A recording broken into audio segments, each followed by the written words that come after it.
So hello everyone and welcome to today's guest speaker event. My name is Miguel Fernandez and I am the Vice Chair of the Ventura County Cultural Heritage Board. With me is fellow board member Gary Blum. Today's presentation is the next part in the Cultural Heritage Board's speaker series titled Ventura County Chronicles, Fire, Freight, and Freeways. The intent of the series is to bring to life the important events, influential people, and key infrastructure developments that have shaped Ventura County's history. Part of the Cultural Heritage Board's role is working to help educate the community and share information on the county's history and its historic resources. The series will continue through the month of May and is intended to create space for questions and dialogue. All sessions are recorded for later viewing. And with that, I'll have Gary introduce our main speaker. By way of background, Connie devotes her time to historic research, tours, living history presentations, historic fashion consulting, and community events. She has a collection of historic and colorful characters that she has researched and portrays in costume, sometimes solo, and sometimes with a cast of other characters. Connie is a docent at Heritage Square, where I know her from, and at the Channel Islands Maritime Museum in Oxnard, as well as the Dudley House in Ventura, and is a 4-time winner of the Uncle Leo's Stories of Ventura County contest, the Ventura County Fair, and creator of the Art Comes Alive event at the Channel Islands Maritime Museum. Here's Connie. Well, we've got one more. Yeah, so hold your applause for a second, please, because we have two. We also have accompanying Connie, Ernie Morrison, a retired educator himself who grew up in Oxnard and graduated from Oxnard High School and Ventura Community College. During his early college years, he worked for the Oxnard Recreation Department as a park director of youth sports. So by way of background, Ernie completed his college years at Cal State University, Long Beach, earning his degrees in education and administrative credentials. He taught at middle school, high school, and college levels. He retired as a school principal and now spends his time mentoring new administrators and volunteers as a Heritage Square docent, and he assists with the living history presentations. And he is also a 2-time winner of Uncle Leo's Stories of Ventura County contest at the Ventura County Fair. So with that, let's go ahead and welcome Ms. Korenstein and Mr. Morrison.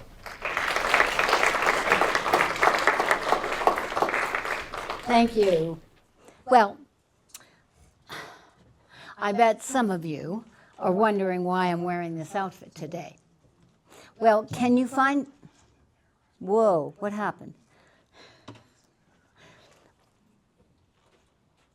There we go.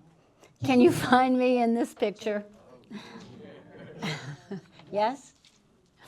So there I am, and this is a depiction of Bard's Wharf in the 1890s in a little town called Hueneme. And I'm here today to tell you the story of how this little wharf built for the Ventura County farmers to sell their crops out to world markets became, the biggest little port in between Los Angeles and San Francisco. But first, I think we're doing a little audience warm-up. There you go. If you thought you were going to come today to watch a performance, nah. This performance that we're doing today requires audience participation. And you'll know when to participate when I hold up a sign. And as we always do in school, I tell you, and then you practice it, and then we'll see how we do. But this way, you become part of what Connie is teaching and what she's sharing with you. And otherwise, it's just words on paper, pictures on the screen, and Connie's mouth moving. Okay, so we want to put you into the picture. Now, one of the signs, first, we're going to go through the signs, and then I want to hear you. I want you to bring tears to my eyes because you're participating wholeheartedly. Okay, not just, ready? Yeah! Oh, jeez. Now I know.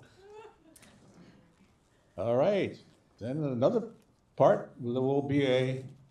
Yes, please. Good, Good. good. Guys will be great on the Tonight Show. Okay, and?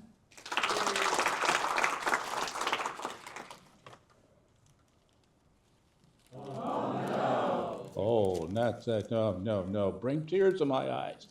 Oh, no. There you go, all right. And?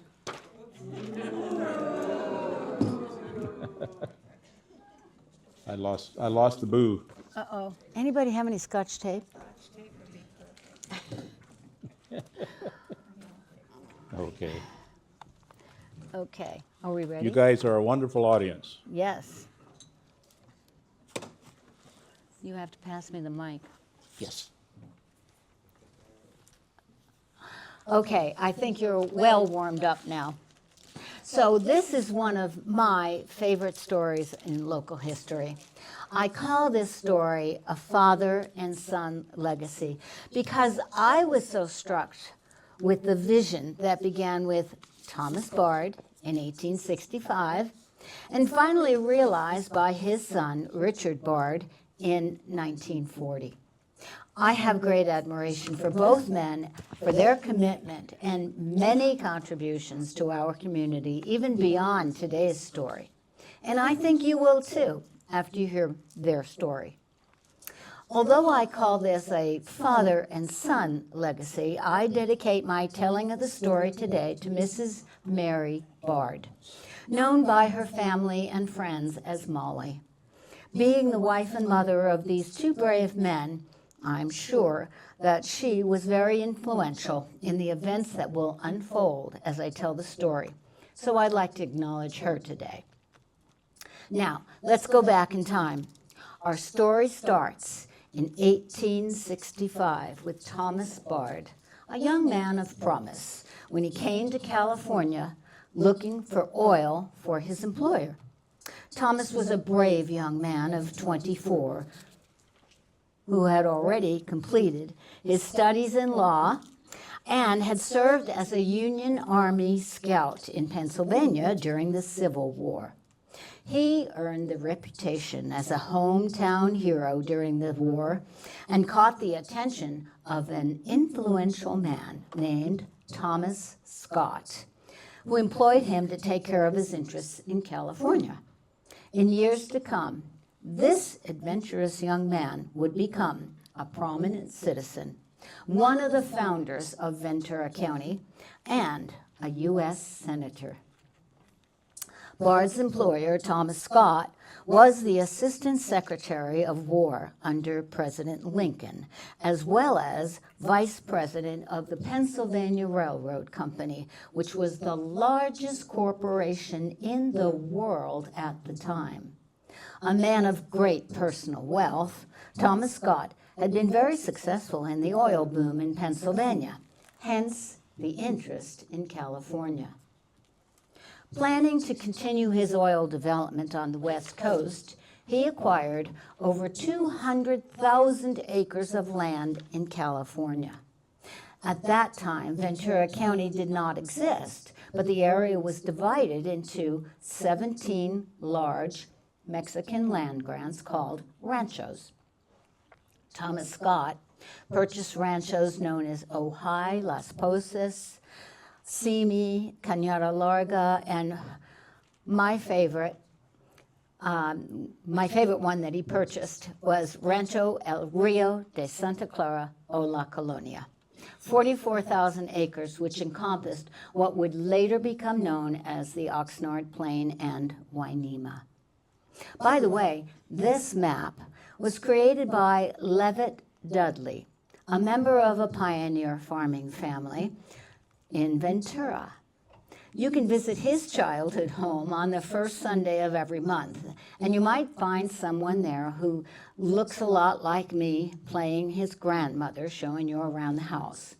The Dudley house is also open for group tours. I brought some brochures on that table. A true American industrialist, Scott sent young Bard to look for oil in this barren land out west. Thomas Bard was responsible for drilling the first free-flowing oil well in California. That was up in what was called Rancho Ojai, part of Scott's land. But oil drilling in Ventura County was not as profitable as expected, and the quality of the oil wasn't really up to par. So young Bard was given the task of portioning off and selling some of the rancho land, including Rancho La Colonia, which would later become Oxnard and Port Hueneme. By the way, this map is dated 1846. Notice that there's no Camarillo. That's because Juan Camarillo Sr. purchased his 10,000 acres in 1875 from land that was originally Rancho Callegas, which is on this map. Soon, farming families were migrating here from all over the country, even Europe, as far away as Australia for the fertile soil and temperate climate. Thomas Bard realized that this area was perfect for farming, and a local wharf to ship out crops to world markets would make the land even more valuable to the immigrant farmers who were settling here. When Bard arrived in the little village of Hueneme, he discovered that there was a 1,000-foot deep underwater canyon off the coast that provided the ideal location for a wharf by creating a safe harbor. In fact, for hundreds of years, the native Chumash used this location to rest during their journeys along the coast and out to the islands with their canoes or tomols because of its safe harbor conditions. They called it Hueneme, which means resting place or halfway point.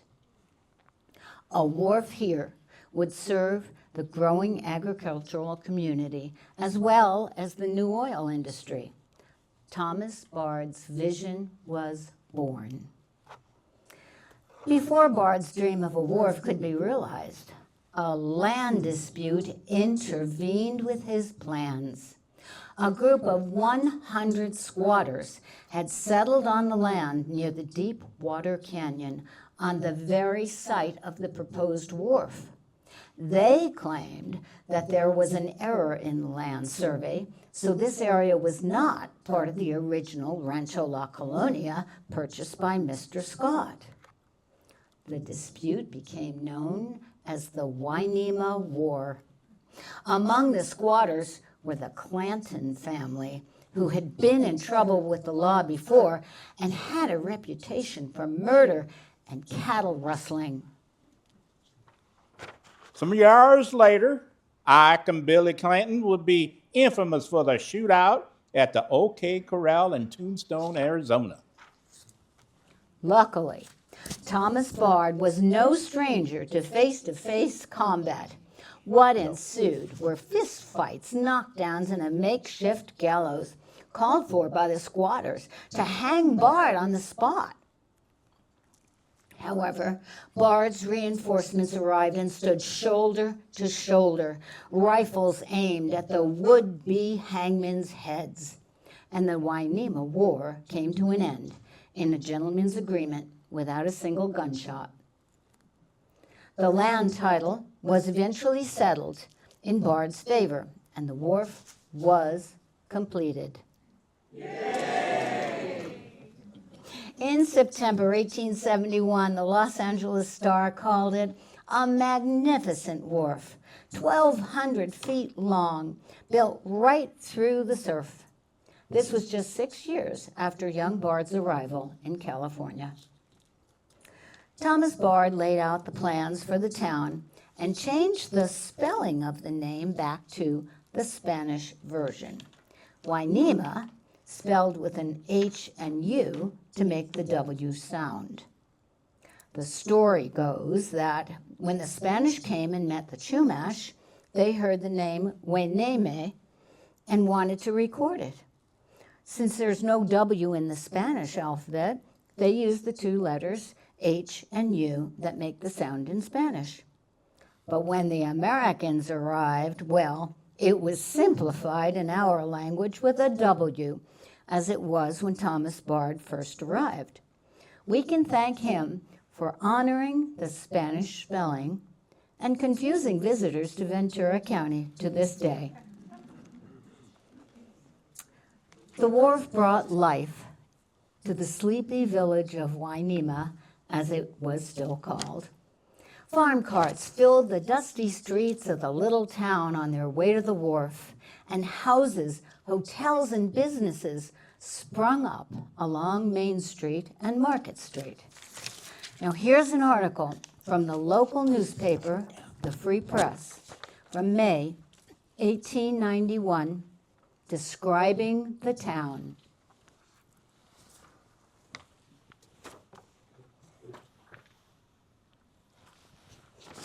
Hueneme, pronounced Hueneme, is not pretty. Evidently, neither nature nor man constructed Hueneme as a model beauty. But there is something far better to be said for this little burg by the sea. It's one of the busiest places on the coast. The wharves and warehouses filled with the products of the country are a wonder for the casual visitor. It is all a scene of active life and enterprising industry. Her businessmen are all busy and have no time to stand around and swap lives. They are continually on the jump. The roads to the town are lined with wagons bound or returning from the wharf, and they all carry down beans. Everything in Hueneme is beans, principally, at present, lima beans.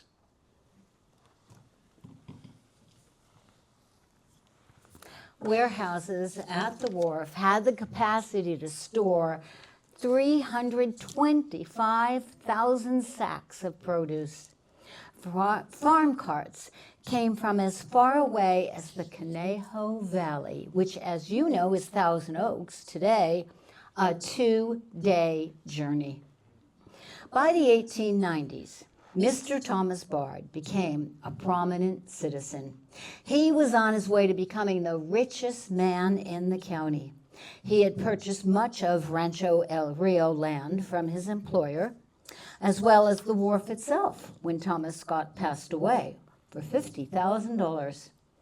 He had served as county supervisor and helped to form the new Ventura County. Bard operated his business under the name of Burlwood Investment Company, which was also the name of his home after his first daughter. In 1890, Thomas and Molly had a family of 8 children. So he added on to the one-story house that was built in 1876 to create this beautiful 3-story Victorian. In addition to his countrywide activities, Bard also made many local contributions. He built Bard Hall, which played an important role in town, housing the library, community meetings, performances, and church services. The building here is the Methodist Episcopal Church, built in 1884, the first church in town on land donated by Bard. He also paid 1/3 of the construction costs. In 1889, the Bank of Hueneme was incorporated. That's the building on the left here on the top. It was the first brick building in town and the only one with a cement sidewalk in front of it. The bank opened with $100,000 of stock, of which Mr. Bard was the largest shareholder. He was also the president of the bank, with a Mr. A. Levy as his vice president. A few years later, Levy, who had no banking experience whatsoever, opened up his own little bank in Oxnard. He eventually became the biggest banker in the county with 24 branches. The Bank of A. Levy was operated by his family for over 4 generations and 100 years. Those institutions are not here anymore, but what remains are these 2 buildings from the 1920s, known today as county landmarks number 32 and number 56, thanks to the Cultural Heritage Board. Speaking of Mr. Levy, his main business was as an agricultural broker. Right around this time, Ventura County became known as the lima bean capital of the world. Achille Levy was called the Lima Bean King due to the number of beans he sold to world markets. When the farmers sent an exhibit of the beans to the Chicago World's Fair in 1893, they won the award for the best beans in the world. Of course, the beans were all shipped out from Bard's Wharf. Speaking of the county, did you know that the first county fair was held in Hueneme? The main event then was horse racing and betting. The night before the fair opened, there was a grand ball held at Bard Hall, which cost $1 admission with ladies free. The most notable people in town were there, except Mr. and Mrs. Bard. He was a teetotaler at Molly's insistence and did not approve of gambling either, so he did not support the goings-on at the fair. Insider scoop. It was widely known that he did chew tobacco before he met Molly, but he gave up his vices when they married. Back to the wharf. In 1895, the wharf was extended to 1,500 feet, now capable of accommodating larger, deeper draft vessels. It was known as the greatest grain port south of San Francisco. Can you see the lima beans sacks piled up on a cart? If you look carefully on the left side of the wharf, you can see the lumber piled up, which was delivered to the wharf to accommodate the growing community. Well, now that you've seen the photo of the wharf in the 1890s, let's take another look at the painting. The artist, William Gilkerson, gave a pretty good rendering of the wharf, including the lumber coming in. But you can tell that he is not a Ventura County resident because he left out the lima beans. The town expanded due to the busy seaport. We have another article here from 1895 from the Free Press that describes the activity one day.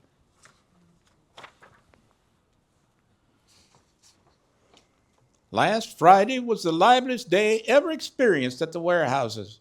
The receipts reached 12,659 sacks of lima beans just for one day.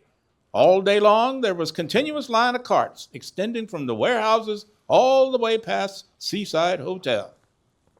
In all, 175 teams came in, consisting of 264 wagons hauled by 821 horses.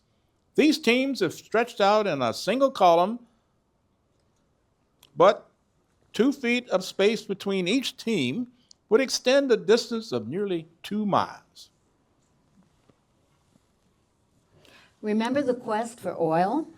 In the 1880s, oil became more lucrative as a business in Ventura County.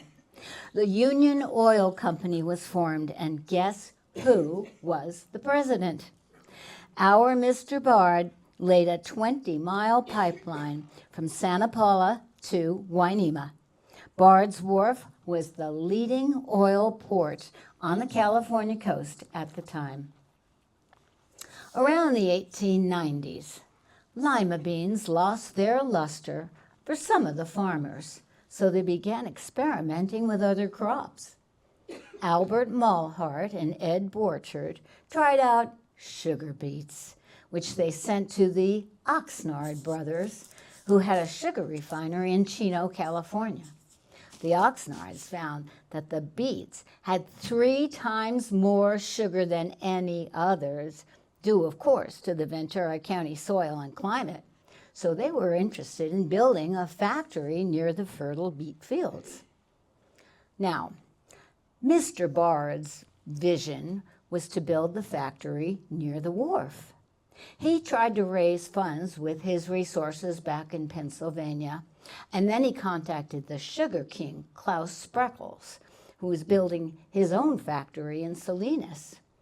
Not having success with any of those efforts, Bard approached the Oxnard brothers and offered land and wharf access. But in 1898, the Oxnards chose a location for their $2 million factory right in the middle of the beet fields near Woolley Road and Saviors Road, just 4 miles north of the wharf. With that decision, the fate of the wharf was changed forever. The sugar beet factory brought electricity and a new railroad spur directly to Oxnard. So some of the farmers began to use the railroad now to ship their crops. Both the town of Hueneme and Bard's Wharf were bypassed. Thus, Bard's Wharf became a victim of progress. Bard's banking partner and agricultural broker, Achille Levy, originally shipped crops from the Hueneme Wharf, but now he found it more profitable to ship lima beans by railroad out of Oxnard instead of the wharf. This image shows 18 railroad cars filled with lima beans leaving the county. The Santa Susana Tunnel was completed, which connected San Francisco to Los Angeles via Oxnard, once again bypassing Hueneme. Hueneme became a ghost town as buildings and businesses were moved to accommodate the population boom in Oxnard. At harvest time, there were very few carts and wagons making their way to the wharf now. With the wharf on the decline, Thomas Bard got interested in politics and became Senator Bard, the first and only U.S. Senator to ever come from Ventura County. He was elected in 1900. While he was in Congress, Senator Bard championed humanitarian and environmental issues of the day. He worked to protect the interests of California Native Americans and California environments, water conservation, and the building of the Panama Canal. Back home in Hueneme, the beach was still used, mostly for camping. Senator Bard sold his now deserted wharf and many of his land holdings, except for Burlwood, his home estate, to a developer. It was 1905, and the plan called for converting Bard's land, including 5 miles of ocean frontage, into a seaside resort called Ormond Beach. Lots were subdivided and sold for $100 and up. Hueneme would be renamed after the famous Florida resort, Ormond Beach. But the plan fizzled out. In 1910, the Farmers Warehouse Company purchased the wharf. The following year, there was a flurry of activity with 114 ships visiting the wharf. This was due to the opening of the Panama Canal, which had resulted in increased shipping on the Pacific coast. The company refurbished the wharf in anticipation of increased prosperity, but it was short-lived, and activity decreased again. Finally, in 1912, the wharf collapsed, washing away 700 feet of its construction, sealing the fate of the once active wharf. By this time, Thomas Bard had retired from the Senate. His health was failing, and he had difficulty using the stairs in his Victorian home. So he planned to install an elevator. In 1912, he decided it would be easier to tear down the Victorian home and build a new one, which is known today as the Bard Mansion on the Naval Sea Base. Thomas Bard enjoyed his new home for only 3 years before he passed away. He chose his son Richard to run the family business, the Burlwood Investment Company. Young Richard Bard was at Princeton when his father passed away, but returned home to carry on the family business and to marry Joan Boyd in 1916. They moved into the bungalow, which was behind the big house at Burlwood. Today, this bungalow provides a home for one of the officers of the naval base. Richard then signed up for active duty during World War I. During the 1920s and the Great War, after the Great War, while Richard was busy taking care of business, life in Hueneme hadn't changed very much. The dilapidated wharf was only occasionally used by fishermen. The town dwindled down to about 300 people. But on the weekends, Hueneme Beach was still a popular destination. Trolley cars traveled down A Street to transport people from Oxnard to the beach. The one-way fare was 20 cents, and it took 15 minutes. At Peacock's Beach Resort, you could rent any type of beach equipment you needed, from an umbrella to a bathing costume. In the meantime, young Richard Bard had gotten interested in a new project, a harbor for Ventura County in Hueneme. He obtained 20% of the Farmers Warehouse Company, which owned the decaying wharf that his father had built about 50 years earlier. He purchased the land in 1926. The Sunkist Lemon Company was growing and opened 2 new packing plants in Hueneme. Well, Hueneme, as people started to call it now. Sunkist was the largest employer in Hueneme during the 1920s and 30s. As we know, lemons are still growing strong in Ventura County. This year, the number 6 crop in the county. Does anyone know what number 1 is? That's right, strawberries. Followed by avocados. Anything else? Potatoes? Tomatoes. No. Nursery stock, celery, raspberries. Okay, sorry for that little sidewalk. Young Bard also noticed that the oil industry was on the rise in Ventura County. He recognized the need for a deep water harbor to support the increasing citrus and oil industries in Ventura County, and he began a 14-year campaign to fulfill his father's vision and his own dream. Are you ready to hear the next chapter of the story? Yes, please. I love the enthusiasm. In 1926, Richard Bard set the political gears in motion, which led to the passing of a federal bill that initiated a Ventura County harbor at Hueneme.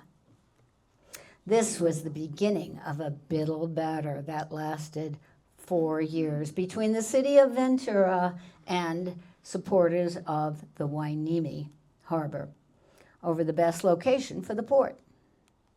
Bard was publicly attacked and accused of profiteering and manipulating survey reports by anti-Hueneme propaganda. There was even a call to remove Bard from his position as County Harbor Commissioner, but Richard Bard did not back down. By this time, he had invested $350,000 of his own money on surveys, land purchases, fees, reports, and legal expenses to prove that Hueneme was the better location for the county-owned harbor. Ventura or Hueneme? That was the question. As you can see on this list, the points stack up on the Hueneme side. Hueneme had more room for expansion and for warehouses nearby. Harbor conditions were superior. The bottom line was that to create a harbor in Ventura would be double the cost of Hueneme. But still, the battle raged between the Hueneme supporters and the city of Ventura.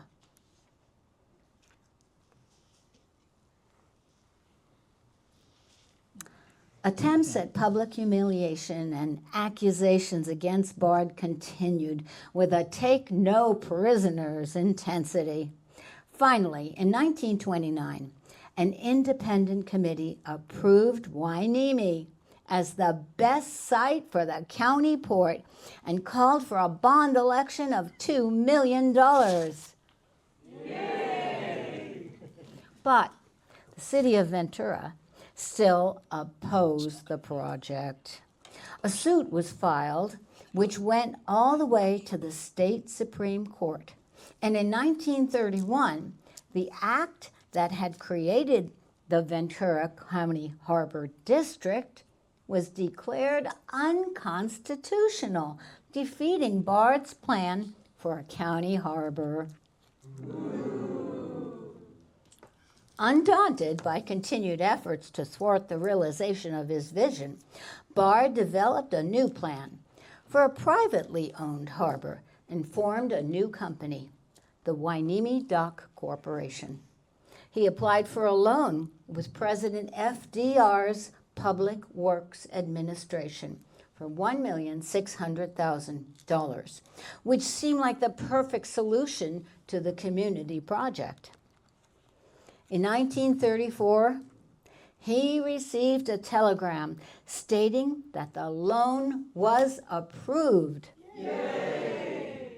But once again, opposition from the anti-Hueneme group rose, this time reaching as far as Washington, D.C. Getting wind of this, Bard presented himself in the Capitol.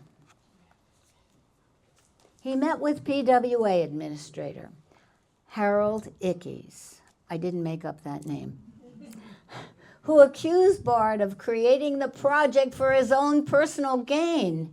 In 1935, the PWA rescinded the loan.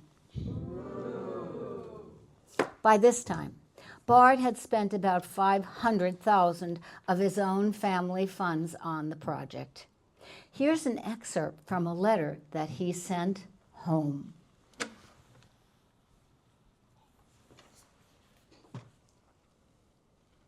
Mr. Ickes practically told me I was a crook and a liar yesterday. He said the project was clearly nothing but speculation, and the government couldn't lend its money for private individuals to profit by. Seeing how obsessed he was, I didn't prolong the subject further.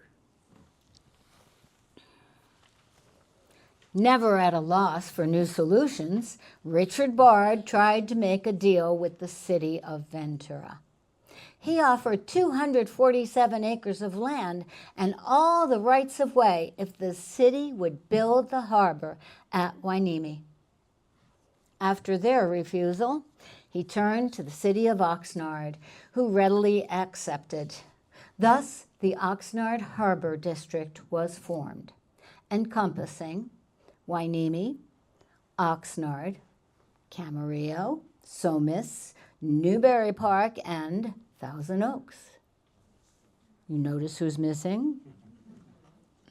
No Ventura. Another application was sent to PWA for the grant of $783,000.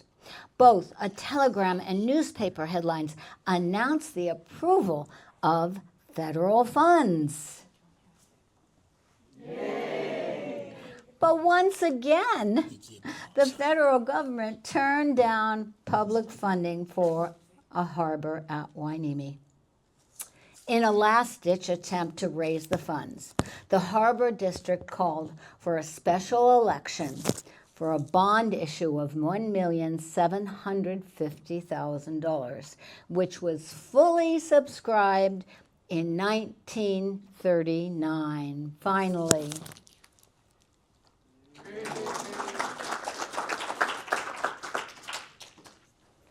The Port of Hueneme would be the first harbor in American history to be constructed without 1 cent of federal money.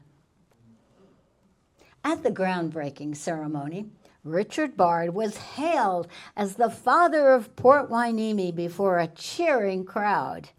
In his speech that day, he said, Looking back on 14 years of ups and downs, mostly downs, in our effort to establish a harbor at this locality, it seems almost unbelievable it is now an actuality. Dredging started in 1939 while the nation was still in the grip of the Great Depression and fear of another war. The Harbor of Dreams, funded by the residents of the community, was finally constructed. The next year, the port was completed and opened on July 6, 1940. Opening day was a gala celebration, and the little town of Hueneme awoke from its deep sleep, changing its name to reflect its new status to Port Hueneme. The Harbor District received a telegram from President Roosevelt on opening day. A bit ironic after all this time.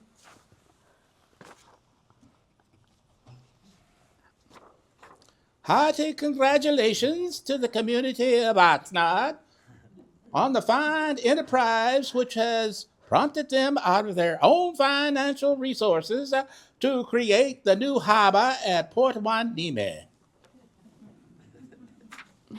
But the ups and downs that were destined to be a part of the story of Port Hueneme were not over. On the same day of the opening celebration, the port was closed due to a labor dispute with the Longshoremen's Union. The dispute was settled, and the port got off to a slow but steady start. That same year, the port was selected by the U.S. Maritime Service as the site for the new training vessel that would inhabit Dock 1. The ship, American Sailor, came to port in August 1941. Just 4 months later, Pearl Harbor was bombed. And once again, the path of the port's destiny took a turn in another direction. 1942 opened with fear and blackouts along the coast of California after the sinking of a Union oil tanker in local waters. The Coast Guard was on alert, and tension was intense. In an ironic turn of events, the U.S. Navy took over the port that the federal government had repeatedly refused to fund in its development. The Harbor District offered a lease to the Navy, but Uncle Sam took ownership of the entire port by paying off the bond indebtedness. A pretty good deal, according to Fortune magazine.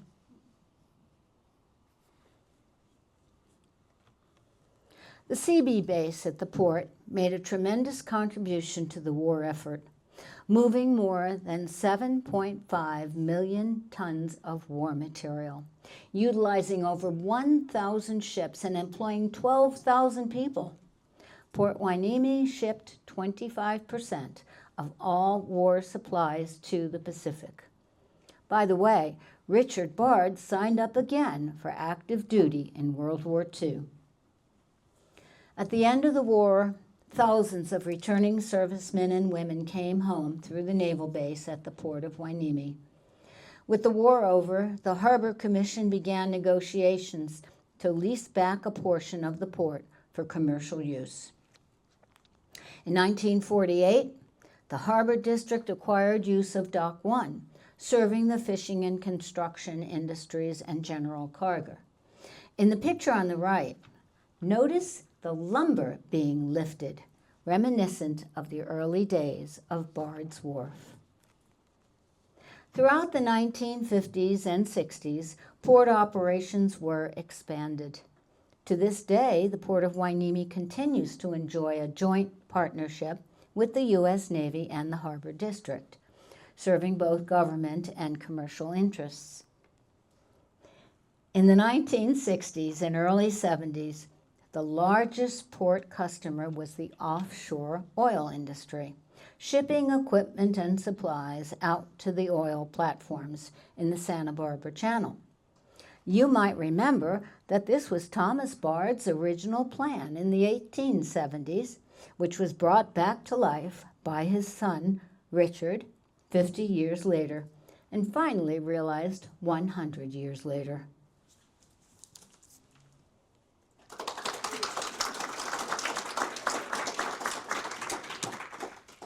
To this day, the Port of Hueneme continues to provide support for the offshore oil industry. In 1977, the first imported cars arrived. Notice the method of transporting the auto from the ship to the dock. Since then, more than 4 million vehicles have transited the port, and the cars are unloaded much more efficiently, as you'll see in upcoming photos. The 1970s also saw the beginning of the fresh fruit import and export operations with the Del Monte Tropical Fruit Company. From 1985 to 2003, the port was continually expanded to support the growing import and export operations and was designated as an international port of entry. By then, the port had established itself as a niche port for autos and fresh fruit. Today, the Port of Hueneme is one of the top 3 busiest banana gateways in the country, importing more than 664 tons a year, enough bananas to circle the earth 13 times. That translates to $885 million. Compare this to 12,000 sacks of lima beans a day. The Banana Festival in September brings in thousands of people to celebrate each year. This year's date is September 26.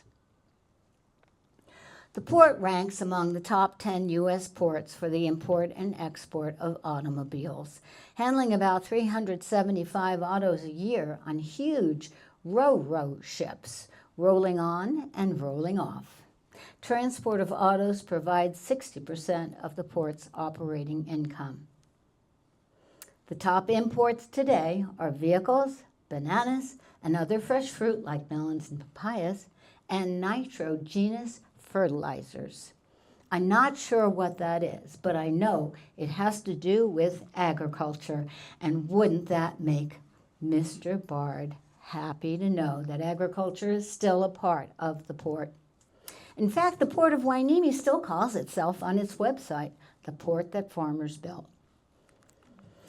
The Port of Hueneme was the first California port to receive certification from Green Marine, an environmental certification program, and was voted the greenest port in the U.S.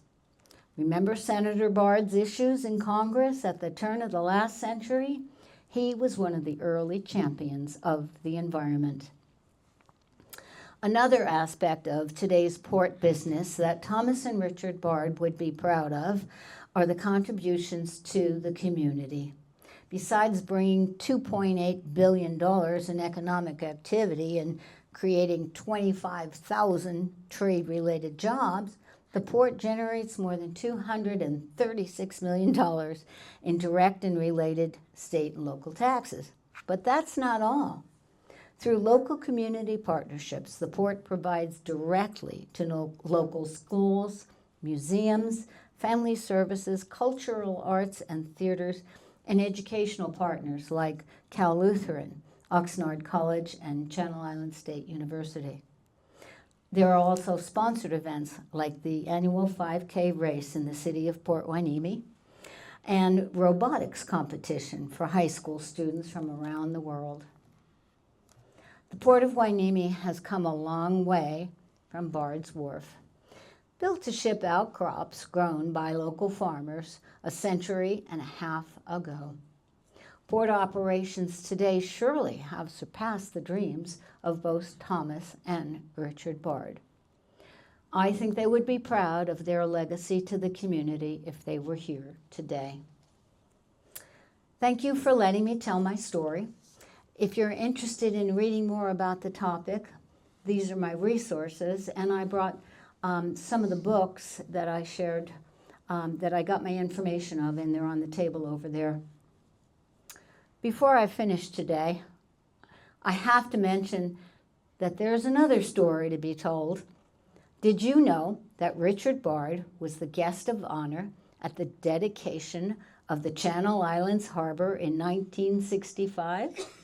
Yes, that was another of his accomplishments, starting with the donation of the land on which much of the harbor sits. But wait, there's more. I'm not done yet. Some of you may know that I am a docent at 3 local museums, and I left some brochures on the table back there.